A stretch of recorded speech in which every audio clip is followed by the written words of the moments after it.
4 নম্বর ইবাদতের মধ্যে আল্লাহর সাথে কাউকে শরীক করা, এই যে 4 প্রকার শিরক। সম্মানিত হাজিরিন, এখন এই শিরক যদি কোনো মানুষ করে তার কি কি ধরনের অপরাধ হবে, তার কি কি ক্ষতি হবে?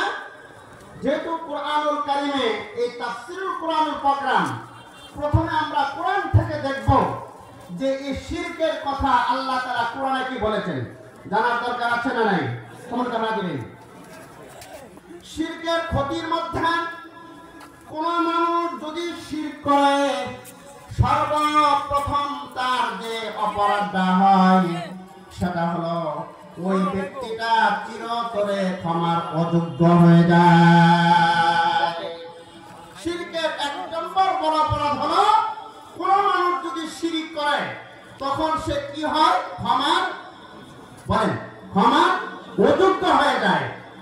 কোরআনুল কারীমের সূরাতুন নিসার 48 নং আয়াতের ভিতরে আল্লাহ তাআলা স্পষ্ট করে বলে রেখেছেন, ইন্নাল্লাহা লা ইয়াগফিরু আন ইউশরাকা বিহি ওয়া ইয়াগফিরু মা দুনা যালিকা লিমান ইয়াশা ওয়া মান يشرك بالله فقد افترى إثما عظيما। আল্লাহ রাব্বুল আলামিন বলেন, ও দুনিয়ার মানুষ তোমরা জেনে রাখো, কোন মানুষ যদি শিরক করে নিশ্চয় আল্লাহ তাআলা শিরক করার অপরাধীকে ক্ষমা করে না।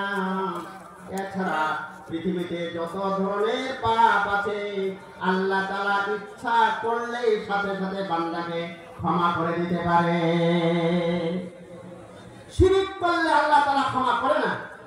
এজন্য বিশ্বনবী জনাবে মুহাম্মদুর রাসূলুল্লাহ সাল্লাল্লাহু আলাইহি ওয়াসাল্লাম তিরমিজি শরীফের হাদিসের ভিতর আছে, আল্লাহর নবী বলেছেন, কোন মানুষ যদি গোটা পৃথিবীটাকে যদি গুনাহ দ্বারা ভরপুর করে নেয়, উত্তর থেকে দক্ষিণ, পূর্ব থেকে পশ্চিম, জমিন থেকে আসমান, আসমান থেকে জমিন, গোটা পৃথিবীটাকে যদি গুনাহ দ্বারা ভরপুর করে নেয়, এরপরেও ওই তার সকল গুনাহের মধ্যে যদি শিরকের অপরাধের মতো কোনো অপরাধ না থাকে, আল্লাহ রাব্বুল আলামিন এর চাইতেও বেশি ক্ষমা আর রহমত নিয়ে আসে ওই বান্দাকে সাথে সাথে মাফ করে দেয়। সুবহানাল্লাহ।